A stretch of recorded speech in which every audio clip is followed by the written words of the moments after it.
The latest college campus protest has brought me back a lot of memories. I came to the States in September 1971 to attend graduate school at Michigan State University. The anti-Vietnam War movement was in full swing, and Kent State University student massacre just happened a year ago. I was amazed to see students stayed out of the classroom, sit in, and occupy the administration building. I even followed them to a rally in front of Washington Memorial the next summer.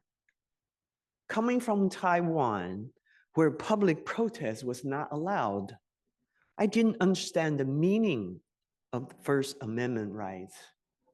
What I was inspired by the freedom of expression in the air. From the moment we entered this world, we were born pure and innocent. When we're young, we see things clearly and in simple terms. We have a simple rule of right and wrong. This is the beauty of being young. I noticed that youth have often been the ones who are willing to stand up and take a risk to express themselves and even put their lives on the line. Whether it was civil rights movement from the 40s to the 60s, or anti-war movement from the 60s to the 70s, most activists were children with a direct and pure sense of justice. In their world, things are black and white. They might be naive, but bold and willing to speak up. And then there was June 4th student movement in Beijing and the yellow umbrella protests in Hong Kong. These are some of the additional actions carried out by our youth. Their bravery is the fire in our humanity, the seed for our morality. They remind us that the belief in truth-telling and freedom of expressions is not just part of our US heritage, it is a universal and basic human essence and character. Then we children start to grow up. We see things not quite so simple. We create room for negotiation. As we get older, we have much to consider, such as prices to pay before we stick our neck out. When we get caught protesting or crossing some random boundaries, there often will be records that might jeopardize our employment opportunities, scholastic standing, or career opportunities in the future. We might get injured or killed. We learn the freedom of expression is never completely free. Freedom of speech has always had consequences. During the student protests in Tiananmen Square in Beijing in 1989, my sister went there to lend her support. She was a young revolutionary during the Civil War 40 years earlier in China. She and my three brothers were all students at the best universities equivalent to Harvard and Columbia. They joined the communist movement as a patriotic act against the corrupt nationalist government. After the Communist Party took over the government, and during the 10 years of Cultural Revolution, she and thousands of patriots were purged and sent to the countryside for re-education because the leaders want to consolidate power. She had a strong sympathy for the youth who repeated the history. She knew that the authoritarian regime of the Chinese government would not tolerate this form of freedom of expression. Now they're in charge. In the world of power imbalance, we adults think we have more to lose, and gradually we become reluctant to stand up for what we believe in. We learn to negotiate with the outside world to meet our needs. We learn to compromise our principle and justify our action. This is often necessary for our survival. You might think the youth were too young to understand the world's complexity. Most situations are not so black and white, and right and wrong is not so clear. Between black and white, we learn to give and take in the gray area with plenty of moral dilemma. Of course, the traditional Chinese painting is created in shades of gray. The beauty lies in the ratio of water and ink, according to the artist's creative ideas. But the key to learn to see the beauty clearly is without getting lost. Many moral dilemmas may involve a conflict of values, a lack of clear guidance, or a clash between two or more ethical principles. It can be difficult to decide whether the best course of action is. In the end, there seems to be a price to pay, regardless of the action we chose. It may not be the best choice when we finally make a choice, but it is the most workable choice. This is the adult world we live in. This is how we have moved from being idealistic to being realistic, from acting true to acting practical. The problem is when the gray area starts to take over what's right, do we still believe in anything? Have we sold out too much? What are we still willing to stand up and fight for? In an article called True Morality Excludes Gray Area, published on February 26, 2010 by Pepperdine Graphite website, the author wrote, "We live in the world of moral ambiguity, where the idea of black and white seem to have faded into the shades of gray. We cling to the postmodernist thinking that we can create our own truth. Why? Because it is easy. In the world of moral relativism, no one has to make hard choices. No one has to take responsibility for determining what is right and what is wrong. And many in our generation have simply used this concept to avoid taking a firm stance on any issue that really matters. Many issues do have a spectrum of gray. While we need to recognize this and accept it, we also accept that in some cases there are no shades of gray. Only the stark and solid line in the sand between right and wrong. White lies are still lies. Half-truths are not truth by definition, just like there's no such thing as alternative truth. The sky is blue, whether I want it to be. Murder is unacceptable, whatever the motive. Right and wrong may be relative, but living in a society where we color in our own shades of gray as light or as dark as we feel at any given time is dangerous. So how have we got to this point in our modern life? By trading and negotiating, by fudging on the edge of a morality, we gradually sold off our authentic selves. Is there still any solid line in the sand between right and wrong? Is there still a line called our non-negotiables? The more we justify and rationalize every decision and action to protect our career, our power, relationships, material achievement, or the self-image we have constructed, the more we trade our authentic selves. We are in danger of becoming totally transactional.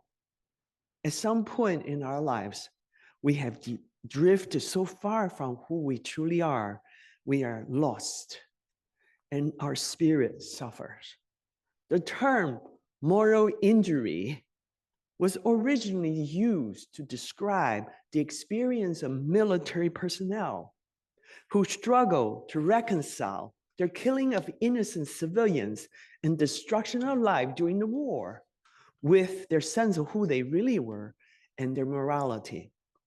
Their feelings of remorse, betrayal, and despair manifested in a spiritual crisis. However, moral injury is not limited to the military. It can also affect ordinary people. We may wake up one day to discover that we have been seduced by power, success, and material conflict, and betrayed ourselves and the trust people place in us by others.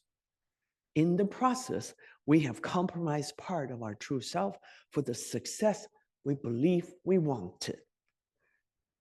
So how do we move out of gray area in our lives? We will need to stand up for our values and take a risk to be different.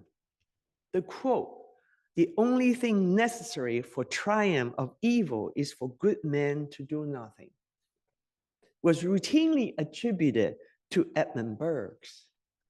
It turned out that he never said those words. At best, the essence of the quote can be traced back to our Unitarian philosopher, John Stuart Mill, who delivered an 1867 inaugural address at the University of St. Andrews and stated, "Let not anyone pacify his conscience by the delusion that he can do no harms if he takes no part and forms no opinions. Bad men need nothing more to compass their ends than that good men should look on and do nothing. He is not a good man who, without a protest, allows wrong to be committed in his name and with the means which he helps to supply, because he will not trouble himself to use his mind on the subject." In this current world, there is so much confusion about what is the right action or right stand to take. To not take a stand, we're actually choosing to stand in the gray area we created. Often we choose to sit on the fence out of fear of conflict or the unknown, or believing that we have already done enough, or we're too old to do anything. Many well-intended UUs see social justice work as projects. When they believe there are too many on their plate, they give themselves permission to sit out the battle. Some of us might think that there's nothing we can do since this is God's will or karma. So in the gray area, we end up developing indifference and apathy, even death in our hearts. In the words of great writer Anais Nin, "The day came when the risk to remain tied in the bud was more painful than the risk of it takes to blossom. The pain of staying asleep is bigger than the perils of waking up." But to fight for good over evil doesn't mean we go to war and destroy the other side. When right and wrong or right and left pit against each other, this self-righteous aggression creates more suffering. This is the kind of duality in Buddhism that the Buddhism has taught us not to get trapped in. Somewhere beyond right and wrong, there's a garden. I will meet you there. The famous quote from Rumi that refers to a place in our hearts that where we see the other beyond the choices that polarize us. It helps us get unstuck from the part of the gray area that is full of indecision, fear, and denial. It encourages us to seek to understand, to see things clearly, and to rise above the seesawing and be true to our real nature. To be true to our moral principles and not create moral injury, we need to take a stand for what is right in a positive way. In Buddhism, a spiritual warrior, known as the Bodhisattva, is a warrior who stays on the battlefield lifetime after lifetime, fighting from a place of compassion and insight, with a broken heart that bears witness of the suffering in this world because of intolerance, hatred, and righteousness. They are here to do the battle based on love and compassion for both and, not either or. The highest Buddhist virtue, compassion, or we call dana in Sanskrit and Pali, means to give. To be a bodhisattva on earth is to give ourselves and our love to others. But in Shantideva's engaging in the bodhisattva deed in 8th century, it says that the perfection of giving is not about creating results or expecting praises or rewards. We give it ourselves by expressing our love because it is our life's mission. Let our action reflect our true intentions and attitude without worrying about the results. Maybe protesting on the street is not the only action we can take to stand up for what is right. The bigger challenge is to have enough courage to see beyond our differences and walk toward the higher plane of love. This requires us not to back down, hide, or get into what we call destroyer's mode. By not silencing our moralistic voices on the one hand, and not taking up the kill or be killed strategy on the other hand, maybe we'll find a common area where all of us can exercise our best humanity. UUA's principles, all 8 of them, inspire us to live with our integrity and follow our highest moral standards. It is up to us to remain vigilant and not let too much a gray area of our lives hijack our true selves. May we continue to remind ourselves our heritage and act on these principles. May we stand firm on the line of our non-negotiables. May we have love in our hearts on the battlefield between good and evil. Namaste. Shalom. Amen. Blessed be.